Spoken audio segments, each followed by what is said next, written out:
જનાર તમામ લોકોને એમના પરિવાર સુધી ટિફિન પણ પહોંચાડવામાં આવતું હતું, જેના કારણે પતિ પત્ની બંને નોકરી કરતા હોય, પતિ નોકરી કરતા હોય તો પત્ની ઘરનું બીજું કામ કરી દીકરા દીકરીઓનું ધ્યાન રાખી ભણાવી પણ શકે, એજ્યુકેશનમાં ધ્યાન પણ આપી શકે. આ જ આપણી અસલી પરંપરા છે.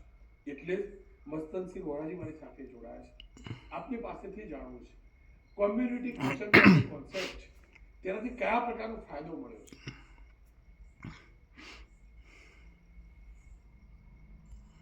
જી સર, આજરોજ આપણા વડાપ્રધાન શ્રી નરેન્દ્રભાઈ મોદી સાહેબે જે સમૂહ ભોજનની એક કામની વાત કીધી તે જાણીને ઘણી ખુશી થઈ કે ફૈઝે મવાદ બુરહાનિયા, જે અમારા દાઈ મુતલક સૈયદના મોહમ્મદ બુરહાનિયા ખાતરથી 2011માં વૈશ્વિક રસોડા તરીકે શરૂઆત કરવામાં આવી હતી. તો આજે 40 દેશોમાં 1,35,000 ઘરોમાં એક સાથે એક જ જગ્યા પર જમણ બનીને ઘરે પહોંચે છે. એનાથી ફાયદો એ થયો છે સર કે એને એક અમે પ્રસાદના રૂપમાં જોઈએ છે. હરેક ગરીબ હોય કે અમીર એક સરખા બધા ભોજન જમે છે. એના સાથે જે લેડીઝો છે જે એમના બચ્ચા પર ધ્યાન આપી શકે છે, એજ્યુકેશન લેવલ પર હોય, હેલ્થ હોય કે કોઈ દીની તાલીમ માટે, અને ઘરની અંદર એક ટાઈમ એમને આરામ પણ મળે છે અને પૌષ્ટિક ખોરાક બી મળી રહે છે. એનાથી ઘણો સ્ટ્રેસમાં ફરક પડે છે, હેલ્થમાં બી ઘણો ફરક પડે છે સર.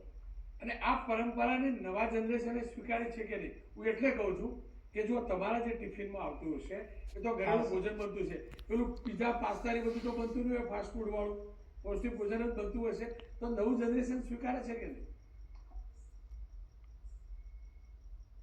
હા સર, નવું જનરેશન સ્વીકારે છે, કારણ કે એકવાર મોલા કહી દે છે કે આ એની રજાથી થાય છે તો એ 100% એની અંદર યકીન અને શ્રદ્ધાથી એ ભોજનને એન્જોય જ કરશે. અને વીકમાં એકવાર એવું હોય છે સર કે આમ શનિવાર કેમ હોય છે તો એ થાળીની અંદર પણ આવું કંઈક તે કંઈ પાણીપુરી છે કે પાવભાજી છે એનો ટેસ્ટ પણ કરવાનો મળે છે એન્જોયથી એમ. એટલે આમ 100% યંગસ્ટર સ્વીકારીને જ ચાલે છે એમ, ખુશી ખુશીથી. એક અંતિમ સવાલ, કેમ કે આપણે ગુજરાતી છીએ એટલે નફો નુકસાન પણ વિચારીએ, કેમ કે બલ્કમાં ખરીદાતું, બલ્કમાં બનાવવાનું એટલે બલ્કમાં ખરીદાતું હશે, એટલે સારી ક્વોલિટીનું ભોજન, વૈવિધ્યપૂર્ણ ભોજન, પૌષ્ટિક ભોજન કેટલું સસ્તું પડે છે?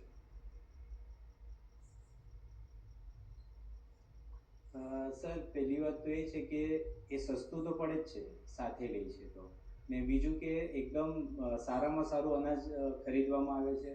પણ અમે લોકો એને એ જે કોન્સેપ્ટ જે છે આપણો સમૂહ ભોજનનો, એને એક પ્રસાદી રૂપે લઈએ છે કે જે જેટલા અમારા ઘરો છે એ ફિક્સ એમ નથી વિચારતા કે આ 3,000 રૂપિયા અમે આપીએ છીએ તો અમારા મહિનાની રકમ આપીએ છીએ. અમે એમ વિચારીએ છીએ કે બધા કે એક જગા પર આને 3,000 જે બી રકમ હોય તેને ત્યાં અમે ગિફ્ટ તરીકે મૂકીએ છીએ.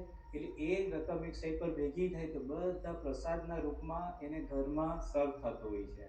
એટલે એની અંદર તો ઘણો ફાયદો, એટલે જે આપણે હમણાં પણ બજારમાંથી અલગ અલગ નકલી ને એ બધું બી પ્રોબ્લેમ ઘણા અંશે સોલ્વ થઈ જાય સર એની અંદર. એકદમ પૌષ્ટિક મળે છે, બધું જ પ્યોર લાવવાની કોશિશમાં હોય છે જે કમિટી હોય ને એ.